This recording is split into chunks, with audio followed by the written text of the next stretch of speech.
What's up, everyone? You are tuned in to the Pennsylvania Rock Show. We just heard Prime 8, Dark Side Tommy, and Choshek, The Contract. Both of those bands are going to be playing in the Save the Lanes at Point Over. There we go. Save the Lanes show this Saturday, April 18th at Whoville's Bar. I will be there with Music from 412 and Build the Scene doing a live stream interviewing all the bands. I will be using my mono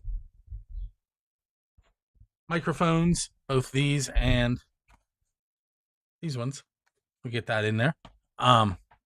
With that said, we are headed into segment number 1 with Jesse from I should have asked you this before. It's Apotrope. That Apotrope. Is that correct? Apotrope, yeah, that's right. Okay.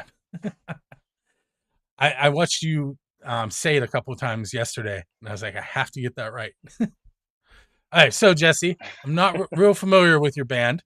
I do know you're a metal band out of Pittsburgh, influenced by like Gojira and Meshuggah. Tell us a little bit more about the band. Sure. So the Apotrope is a metal project based out of Pittsburgh, although our members are kind of scattered throughout Western PA. It's hard to classify us, I'd say. I just prefer a metal band as opposed to getting into subgenres like death metal or thrash metal or whatever. But we originally started in 2022. Me and my drummer Vinny just kind of messing around. Both of us are originally from Long Island, New York, I should say, and so we're we're very much veterans of the New York metal scene. And both of us ended up at different times relocating to the Pittsburgh area. And me and him have been playing together, I think, since we were like 16. So we've been working working on music for a very, very long time together. And so we got together in 2022 and started messing around with some ideas. We put out a 3-song EP in 2023 called Below the Weight of Decadence. And we've been pretty much just going since, writing new music and playing shows around the Pittsburgh area. Um, what I'm going to put you on the spot right away. What's the difference between the two music scenes? Between New York and Pittsburgh? Yes. It's a good question. I was mainly active in the late 2000s and early 2010s in New York. I then went on probably about an 8-year hiatus from playing in bands. And so I think a lot has changed probably in either scene. So it's hard to distinguish them now because I just have a biased opinion, time wise. Um, I find I don't know, New York and Pittsburgh have a lot of similarities from from what I remember of New York. I was in a folk metal band in New York. That was my last band, and so we did something like Celtic folk music mixed with like classical and stuff. Um, over something like death metal, and there was kind of a scene for that in New York at the time. I haven't seen one in Pittsburgh. I'm not saying there isn't one, but I haven't seen one in Pittsburgh. I think New York had a bit of a little more diversity in the subgenres, you know. It's a much bigger city, obviously, so there's that could be an explanation for it. But a lot of overlap too. Great hardcore bands between New York and Pittsburgh. A lot of great venues in both cities. Um, so how long did you say you've been playing in the Pittsburgh scene? We just started gigging in 2024, so it's still relatively recent. What is something you love about the scene here in Pittsburgh and something that you would love to change about the scene in Pittsburgh? Good question. I I actually love the venues in Pittsburgh. My favorite venue is definitely Preserving Underground right now. I'd say the bulk of our shows wind up being at that venue, and what I like about it is it's got a real community to it. Like I feel like people show up to shows at Preserving Underground because it's that venue. You know what I mean? Like it kind of reminds me a little bit of like something like CBGB's in New York. Very very different venues, but kind of in that spirit. So I really like the fact that there is a scene here. There's people that want to go to shows. There's people that want to see and support underground music, and I love that. What I would change? It's kind of a hard question because I don't feel like I've really been in it enough to say, X, Y, and Z should change about the Pittsburgh metal scene. But pretty much everything I've experienced from it so far has been positive. Okay, very cool. I remember to press the clip button. We're going. Nice. Um, nothing about we're 21, 21 years into this show, and I would not call it professional. Um, but I also wouldn't say it's unprofessional. Raw. That's the word I use. Raw. So tell us the song that we're gonna play from the Apotrope today is called Covens. Covens? Covens. Evans. Covens, like a witch's coven. Yep. Okay. Um, a little over about 8.5 minutes long. Um, tell us a little bit about how that song came about. Yeah. So musically, I started out with a couple riffs, and I got together with my drummer, Vinny Cuomo, and we originally started. So the song starts with kind of a cleaner section, and then it kicks into the more heavy stuff. And we started with the heavy stuff, and we had the idea of making our shortest song yet. Like we wanted to just like get in the studio, record something, and do a quick song. Our shortest song so far has been 5.5 minutes long, and then the others are about 7.5 minutes. So we said, all right, let's do something short. We want to get in the studio. We want to do a single, maybe a video or something like that. And it turned into almost 9 minutes long pretty organically. Like we did not plan that out. It was just how we write and what happened in the studio. So so we found ourselves with a almost 9 minute song. Um, and I had the idea of doing something kind of witch themed because I've been reading some folklore, specifically about witches in Pennsylvania. um, and it was just kind of an interest of mine at the time, and so that's lyrically where the song went. Very different from the previous stuff we'd done. So, um, tell us a little bit about the recording process itself. Is it a DIY? Did you go to a studio? How did that work? So we went to a home studio for this. We went to Benjamin Hull's recording studio, which is out of Greensburg. And it was the first time we've worked with him. So previously we worked with Shane Mayer of Cerebral Recordings, and we decided to try something new this time. So we went to Benjamin Hull's studio, and it was awesome. Um, we're pretty much always skeptical about home studios, but the nice thing about home studios is they're a lot cheaper to go record at than the professional studios. So we tried this out, and we pretty much got exactly what we were looking for sound wise. In the studio, we amped guitars, which is increasingly rare these days, and especially with home studios because it's um, I should say mic'd the amps. I'm sorry, misspoke there. We mic'd our amps, which is increasingly rare today because most people are using virtual amps, but we didn't want to do that because we like to get the most organic sound we can out of our music, and so we mic'd my Mesa Boogie dual rectifier, and drums are all mic'd. There's no fake stuff there. We didn't even no sampling at all in our tone. We got a nice organic sound, which is what we were looking for, and yeah, no complaints. Very cool. Hey, so we're gonna take our first break. We're gonna hear Covens by the Apotrope, and we'll be back with Jesse in just a moment.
Hey, Spill, you are tuned in to the Pennsylvania Rock Show, episode number 822. That was Covens by the Apotrope.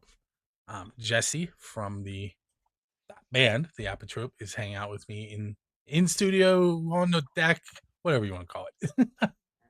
um, so I'm going to hit you with some of the more Pennsylvania Rock Show type questions now. We got the general normal questions out of the way.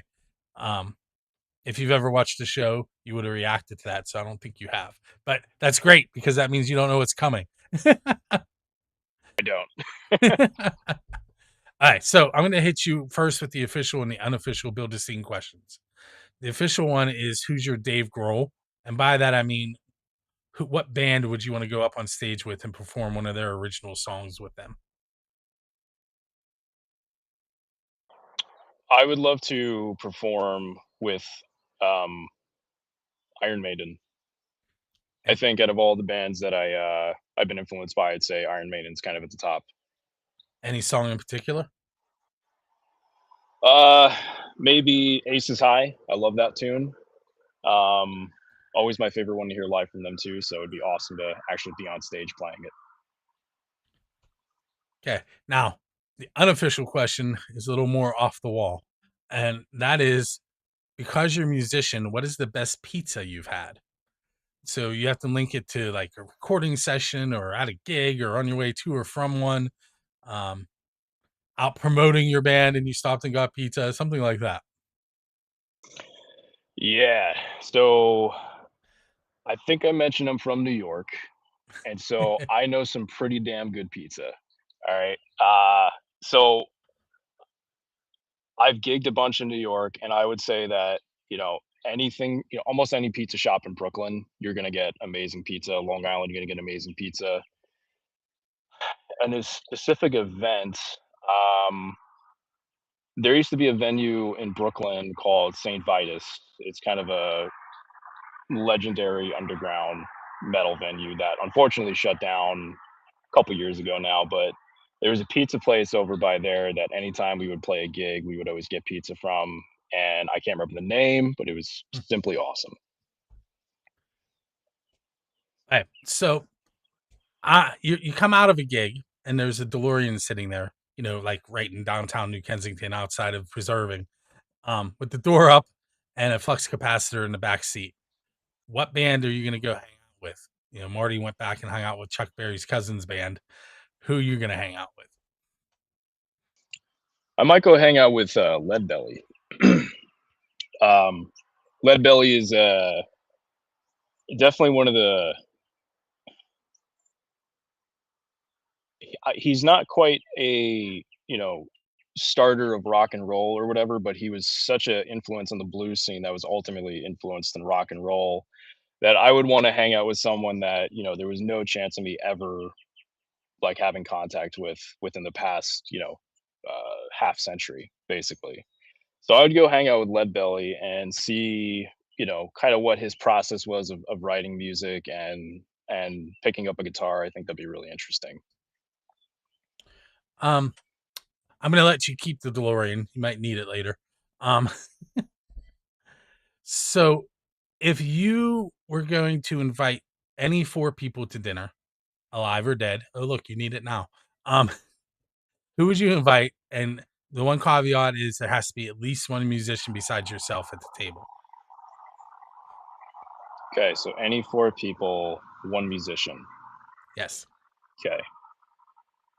For the musician, that's pretty easy. I think I'd go with Dimebag Darrell. Um, Big influence on guitar for me, and he seems like he was probably a really good time at a dinner table. Uh, yeah, so that's an easy one. Now, the other people in history, that's a good question. I'd probably go with Winston Churchill for one of them. Also seems like a good time at a dinner table. Would definitely have some Some stories, questions, right? about his very interesting life that guy lived. you know, who else though? Um, I think JFK would be a really interesting guy to invite to a dinner. Um, he would, yeah, he would probably be the life of the party. I don't know how him and Dimebag would get along, but it'd be interesting to see. Um, Let's pick a female. Let's see. Maybe Janis Joplin. She was such a kind of character, and she's also a musician. So I feel like her and Dimebag would vibe. That'd be a fun dinner. I feel like that's a great mix of people there. Yeah. Um, if you were able to sit down with one of your musical idols and just have a conversation with them, but you have to break the ice.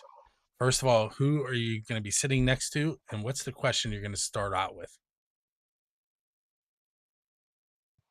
Okay. So a musical idol. What I'm gonna ask to break the ice. Yes, Alive or dead? Does it matter? you still have a DeLorean. Still have a DeLorean. Okay. Well, I would probably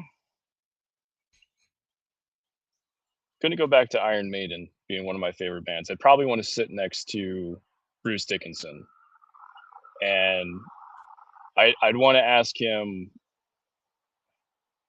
It's not much of an icebreaker, but I'd want to ask him off the bat, kind of how he's managed to juggle so many different projects and so many different interests in life. Because I feel like I feel like I'm torn in many different directions with interests, and um, he seems to be one of those guys too. And I'd want to know how he manages to juggle so many things, in his life and in his head, basically.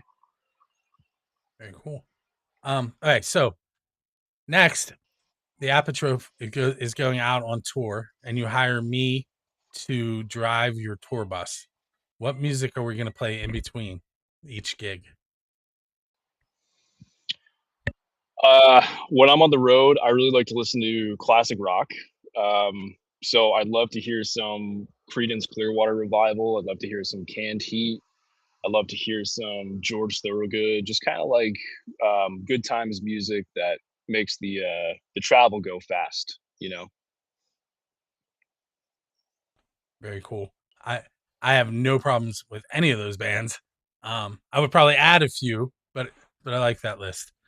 Um, Who would you add? well, I'm a huge Kiss fan and kind of like Okay, late '70s, early '80s stuff. I'm also clearly a little older than you. Um, I'm guessing. Um, I'll throw out a I number. saw Kiss. I saw Kiss 2 years ago. It was one of the greatest shows I've ever seen. So Where, where'd you see them at? I saw them at Sonic Temple. They headlined one of the nights at Sonic Temple. It was awesome. Very cool. I've seen them. I don't even know how many times now. Seen them with Ted Nugent, with wow, Aerosmith, Poison, um, what were they called? I don't remember. Um, their bass player died though, and they're not together anymore. They were brothers, the singer and the bass player. I can't remember the name of the band. I saw them with this Canadian band. Um, I can't remember the name of. Anyway, I've seen them a bunch, Nice. but stuff like that. I'd probably throw some local bands in, like Skell. I don't know if you're familiar with them. If not, you should check them out. Um, they're up your alley, I think. Um, maybe some Pantera, some Southern rock. I'm all over the place. Nice. um, let's go one more question in this segment. Um, tell me about an embarrassing moment you've had on stage. Yeah, it happened not that long ago. We played. It's a wine bar in Pittsburgh. I can't remember what it's called, but it was for an autism benefit show. And this is embarrassing. I usually use passive pickups. I'm the guitarist and vocalist of the Apotrope, so I play guitar and I sing. And so used to using passive pickups. I recently bought a guitar that has active pickups, and what that means is that you need a battery for the pickups to operate. And so a little before the show, I left my guitar plugged into my amp. And so what happens is it's gonna pull power and drain the battery. And so we showed up to the gig, and for some reason, my guitar just was not working very well. I had no idea why. Um, did not have a spare battery, didn't even think to look for a spare battery.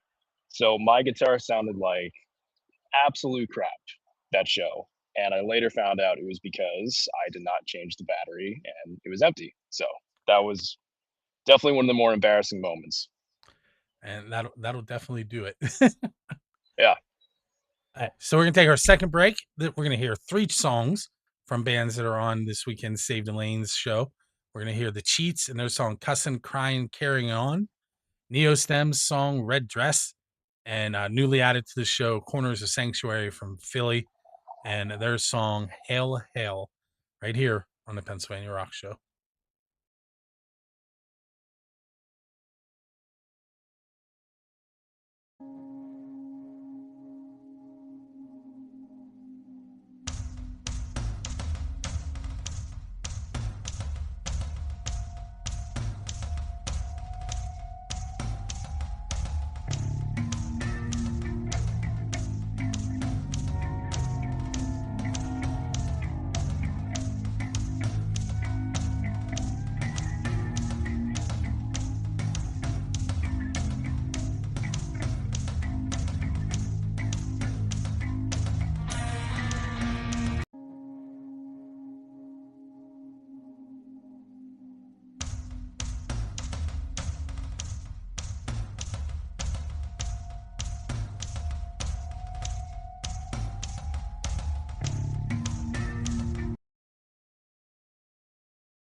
Welcome back to the Pennsylvania Rock Show, episode number 822. With me is Jesse from the Apotrope, and we're just gonna hit the ground rolling on this one. So this song that we played earlier, Covens, I keep trying to my I have a language background. I have a Spanish minor, and you pronounce every like long anyway. uh, Covens um, is not officially released yet, and cue your turn. Tell us about Friday. Yeah, so the single comes out Friday. It'll be released on all major streaming platforms, and we will also have it for sale on Bandcamp. If you like to support local bands, it's a great way to do that. And to kick this off, we have a release show happening at Remedy, which is in Lawrenceville, the Lawrenceville neighborhood of Pittsburgh. And show starts at 7 p.m. or doors open at 7 p.m. It's going to be a bit of a late show, but we've got, other than us, we have Nailed to the Cross playing. We have Schrader Hollow and Leach Forward. So it's going to be a really good time. Um, we're gonna we're going to make it a party, and we actually we have a cake for the show, which you don't see at too many metal shows. But we have a cake, and the cake has our the cover art of our single printed on it. So um, you should come on down, check out a lot of great bands, and eat some cake with us. I just flashed back to a show that I was at. It's called Half Covered Halloween. It happens multiple times throughout the year, and the bands play half the show as covering um, like a big name band, and then the other half is their originals. And I was just thinking about why am I completely blanking on that band's name? Um, they wear masks. Corey Taylor sings. Um, anyway, there's a keg, and the keg was being in the pit, and I protect your cake is what I'm getting at. Oh yeah, for sure. Get pictures ahead of time. That's the plan. I mean, I mean, if it's gonna have the album or the single artwork, we definitely need to move on that because that'll get destroyed real quick. Yeah, that's. I think it would be like I do concert photography. I think it would be awesome to take pictures of that happening, but make sure you have the before picture too. Definitely. Um, so tell me, um, if you can, do you remember the point in your life where you realized I want to do that? That you wanted to play guitar and sing? I do, yeah. Um,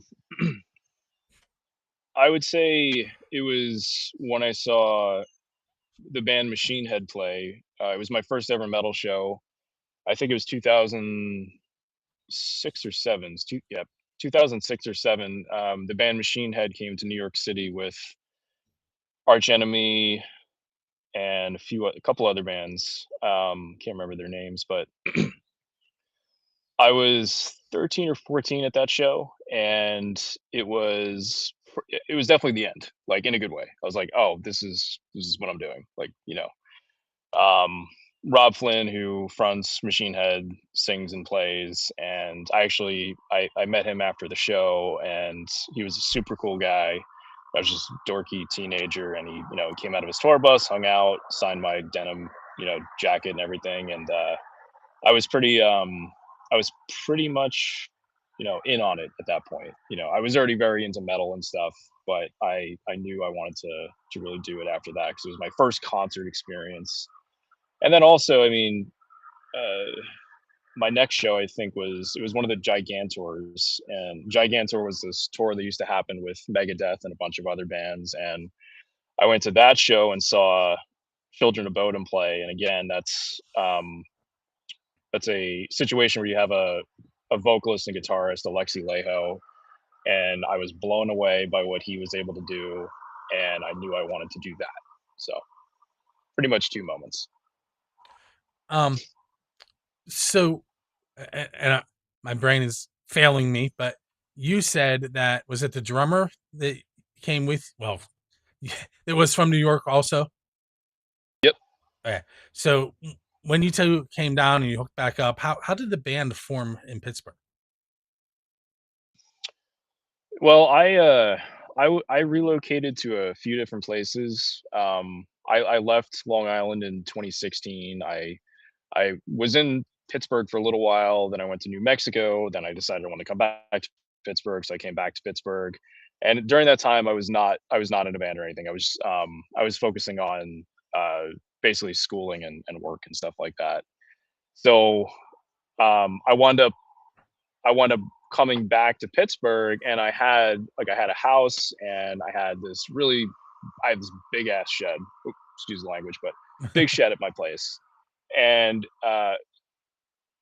and I knew this had potential to be like a rehearsal space if I got a band going. And so Vinny, my drummer, was looking to get out of Long Island, and so I said, "Hey, man, why don't you come up here? We could, start a band. It's a lot cheaper out here than living on Long Island." So he wound up coming up, and me and him, like, it was one of the first things we did. It's why it took a little while for the band to get off the ground, but we turned my shed into this full blown rehearsal space. Heating, AC. I live in middle of nowhere, Washington County, but it's got, it's a really, really nice setup location because I don't have many neighbors, so we're not bothering anyone. Um, it's fully soundproofed. Like, we've got acoustic panels everywhere in the studio, and it's just this great rehearsal space. And so we started there. Basically, it was a construction project at first. And who else is in the band, and how did they join the two of you? Our bass player is Levon Ritter, and our other guitar player is Evan Wall. And we found Levon through Craigslist. He replied to an ad we put out. He's technically our second bass player, but he replied to a ad we had listed for a bass player, and he knew of Evan, who was also looking for a band. Evan is formerly of 516 Silence, which is another Pittsburgh metal band, and this is our latest incarnation of the lineup. Basically, Evan was our newest member. He joined a few months ago. Um, so we have about 2 minutes, and I have to plug something else. But so give us the stats on that show on Friday one more time, so everyone can come hang out with you guys. Definitely. So the show is at Remedy in Lawrenceville, and doors are at 7 p.m. Show starts at 8. We'll probably go on around 10:30. You should come by at 8, see all the awesome bands. Once again, that's Leech Forward, Nail to the Cross, and Schrader Hollow. And there will be cake, so you should definitely come. Also, right below you, go ahead and point down because I can't. I can't. Just there you go. Right below him on the video is their Facebook page. Facebook, the Apotrope, Apotrope. Is there anywhere else that people can get a hold of you? And Bandcamp as well, correct? Yep, we do have a Bandcamp. I don't know the exact link off the top of my head, but if you search the Apotrope, you will find a Bandcamp, an Instagram page, a TikTok, and a YouTube. We'd love you to follow on all of those, but definitely follow our YouTube because we do like to put out lots of videos. We'll have one coming out next week. So please follow us on any social media you like to use because we're on there. Okay, thank you for that. So what I have coming, these last two songs are kind of a marketing ploy for my other podcast, so bear with me. I have a new show called the Pennsylvania Rock Show Flashback, where we go back in time and take a song from earlier in the show, which is 21 years old at this point, and we bring someone in from that band and we talk about the recording process and um, how that went then, and then we play a new song, whether it's from the same band or a new band that they're in, and talk about the recording process of that. And the next two bands, um, Noble Hops has a brand new song that I'm going to feature tomorrow called Music Man. Um, we're not playing that. We're going to play their song Kelso Beach. And then last week's show was from Melina, um, music by Melina, if you want to look her up. She's also in Never Say Die and Chip and the Charge Ups. And we're going to play a Chip and the Charge Up song called Where I Fit In. And you should go check that show out. You can check out all the shows that I put um, through my social media by going to buildthescene.com.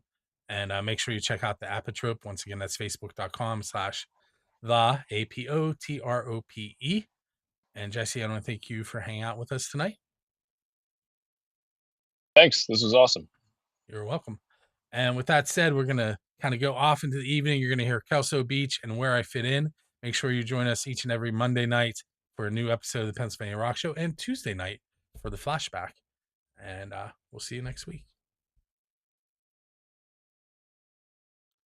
Don't forget that Music from 412 has partnered with Dresky Entertainment to have Dresky give away 2 tickets to select shows that they are producing. And it's real simple. All you have to do is go to musicfrom412.com/contest, click on the show you're interested in attempting to win tickets to, and follow the directions. Even though you're giving us an email address, it's only used to tell you that you've won and to contact you about receiving your tickets. Each time a contest is over, we delete all that information and is not used for anything else. So once again, Music from 412 partnered with Dresky Entertainment, giving you free tickets to select Dresky Entertainment shows.